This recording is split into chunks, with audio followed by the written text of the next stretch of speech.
Halo Bu, selamat siang. Kami dari mahasiswa BH, kami ingin mewawancarai tokoh-tokoh yang bersangkutan di tokoh besar agama begitu. Eh, saya sebelumnya izin bertanya ya Bu. Oke. Kalau boleh tahu latar belakang Ibu sebagai apa ya Bu? Latar belakang saya itu mengajar pendidikan agama Buddha dari tingkat TK hingga untuk masyarakat umum. Saya lulusan S2 Pendidikan Agama Buddha. Oh, oke Bu. Kalau gitu saya langsung ke intinya aja ya Bu. Langsung ke pertanyaannya. Oke. Oke. Pertanyaan pertama, bagaimana Ibu mendefinisikan Allah menurut keyakinan Ibu? Dan apa saja karakter atau sifat utamanya? Alam. Eh, bagi mendefinisikan sosok, kayak sosok yang tinggi gitu, Bu. Apa ya namanya? Oh, oke, oke, oke, oke. Jadi kalau misalnya maksud kalian adalah sosok seperti makhluk adik kuasa yang mencipta atau mengatur kehidupan manusia dengan segala dinamikanya. Itu kalau secara konsep Buddhis, ya, Mm. dalam kepercayaan kami, dalam keyakinan kami, konsep demikian itu tidak dikenal.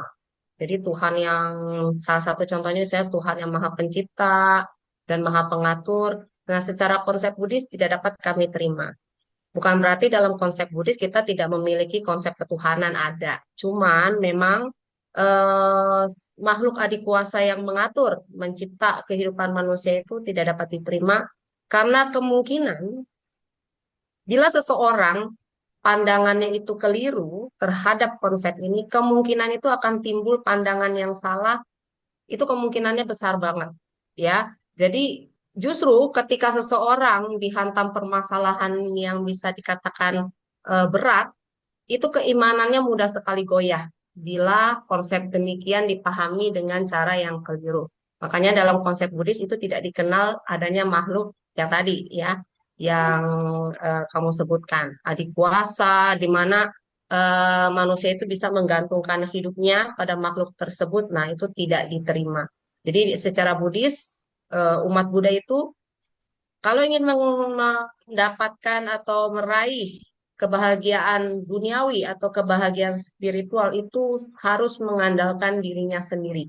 Jadi dirinya sendiri yang berupaya, dirinya sendiri yang akan mencapai sesuai upayanya sendiri. Begitu. Oh, oke. Terima kasih Bu pendapatnya. Eh, untuk Sama-sama. kalau gitu saya lanjut ke pertanyaan berikutnya ya Bu. Untuk pertanyaan berikutnya, bagaimana Ibu memandang relasi antara Sang Pencipta dan manusia dalam kehidupan sehari-hari itu? Kalau misalnya begitu, Bu. Jadi hubungan sang pencipta dengan kehidupan manusia. Iya, Bu, dengan kehidupan sehari-hari gitu, Bu. Ya, nah seperti yang tadi Ibu jelaskan bahwa secara konsep Buddhis tidak diterima adanya makhluk adik kuasa tersebut, maka konsepnya tentunya akan berbeda. Kalau secara Buddhis, hubungan manusia dengan ketuhanannya itu murni ketuhanan itu hanya sebagai tujuan akhir yang ingin dicapai.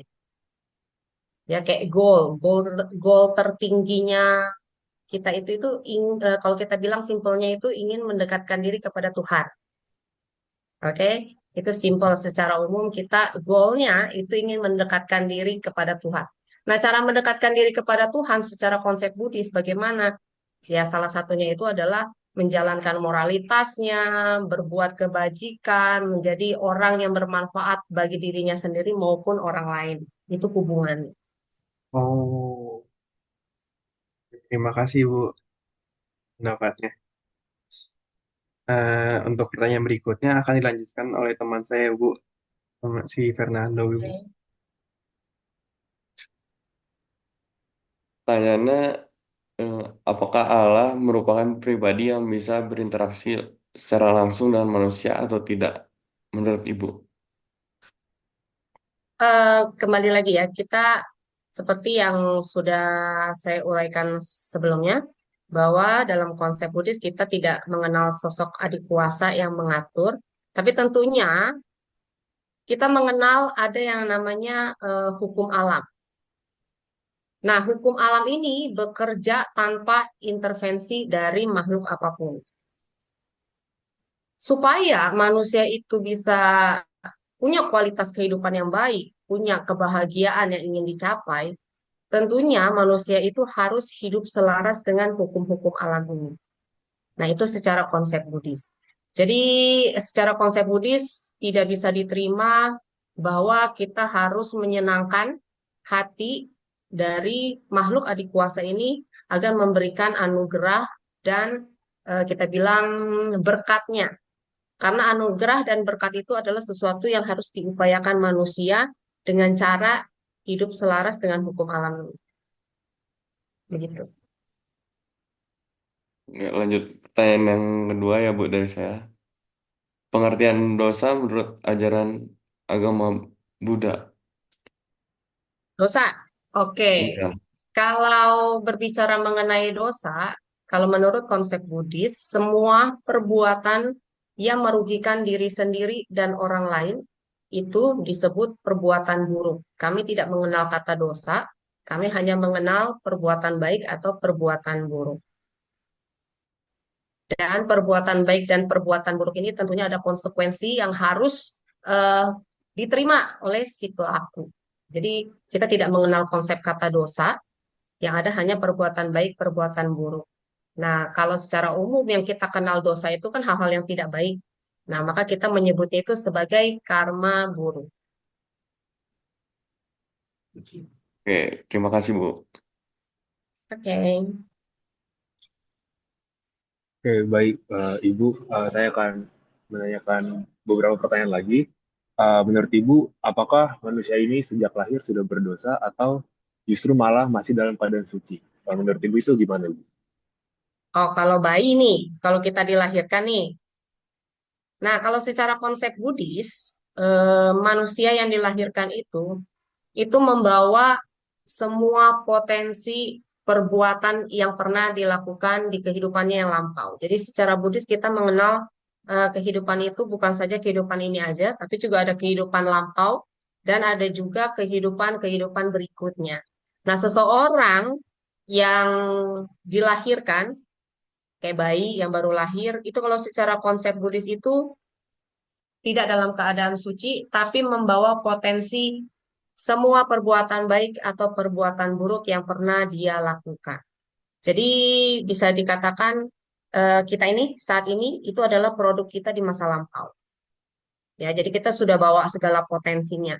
Namun di kehidupan ini tergantung upaya kita, apakah kita mau mengupayakan kehidupan yang baik ataukah kita justru mau memperparah keadaan kehidupan kita sehingga kita mengalami banyak permasalahan hidup yang kemudian seperti kita tahu itu akan membawa pada penderitaan. Nah, ini semuanya balik lagi ke perbuatan kita pada saat ini.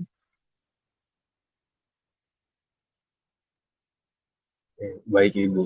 Lalu untuk pertanyaan berikutnya, menurut Ibu ini apa dampak dosa bagi kehidupan manusia, baik selama manusia itu masih hidup ataupun manusia itu sudah mati atau sudah meninggal? Oke.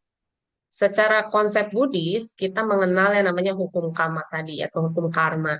Nah, hukum karma ini ketika seseorang melakukan perbuatan buruk yang kita kenal secara umum disebutnya dosa, ini bisa dikatakan saat dia melakukan saat itu juga sebenarnya dia sudah menerima buahnya ya atau akibatnya, yaitu salah satu yang mudah sekali dikenali adalah rasa penyesalan. Nah, perbuatan ini ibarat energi. Kalau dalam hukum fisika itu, kalau kita melepaskan energi yang negatif, maka energi akan balik lagi ke kita tentunya negatif. Nah, sama, perbuatan buruk kalau kita sudah melakukan itu akan kembali ke kita dan akan mempengaruhi kualitas kehidupan kita. Itulah kenapa bila kita tidak menjaga pikiran, ucapan, dan perbuatan kita, dan kita melakukan banyak perbuatan buruk, itu otomatis kualitas kehidupan kita tuh pasti buruk. Kita pasti akan attach orang-orang yang sifatnya negatif atau kejadian-kejadian dalam hidup yang negatif. Nah, itu salah satu konsekuensinya bila kita melakukan perbuatan buruk. Nah, itu konsep Buddhis seperti itu. Oke, Oke, berikutnya baik saya Ibu. akan bertanya, Bu. Eh, apa arti keselamatan dalam keyakinan Buddhis dan mengapa hal itu dianggap penting? Keselamatan dalam konsep Buddhis. Nah, yang menarik nih ya. Konsep keselamatan dalam agama Buddha itu yang paling utama dan paling krusial adalah diri sendiri menyelamatkan diri sendiri. Karena tidak ada yang mampu menyelamatkan diri kita kalau bukan upaya dari diri sendiri. Itu adalah konsep Buddhis. Nah, lalu bagaimana kita mengupayakan penyelamatan terhadap diri kita sendiri? Tentunya dengan mengupayakan hal-hal misalnya menjaga moralitas tadi seperti yang pernah Ibu katakan, kemudian memurnikan pikiran, ucapan dan perbuatan, kemudian melakukan perbuatan-perbuatan bajik yang bermanfaat buat diri sendiri dan orang lain. Nah, itu salah satu cara kita menyelamatkan diri kita sendiri. Oke, baik. Terima kasih, Bu.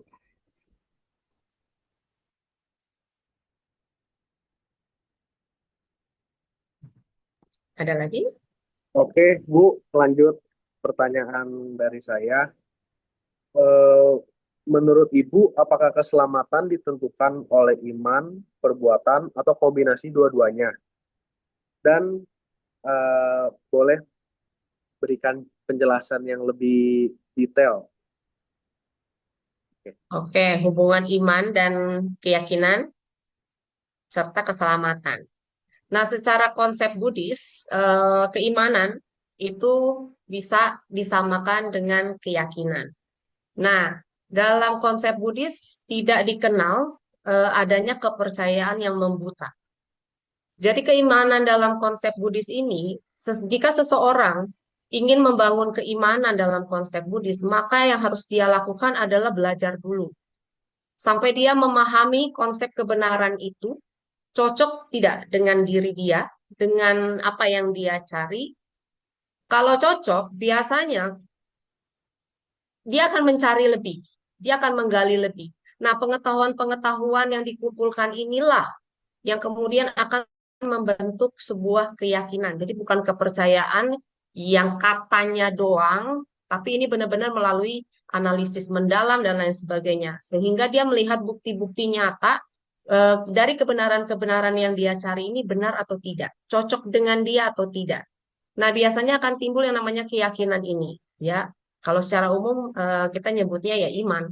Nah, dengan melalui keyakinan inilah seseorang baru mau menjalani ajaran agamanya. Kalau orang tidak punya keyakinan, tidak punya iman, itu nggak akan mau menjalankan ajarannya. Sehebat apapun ajaran suatu agama, balik lagi ke umatnya.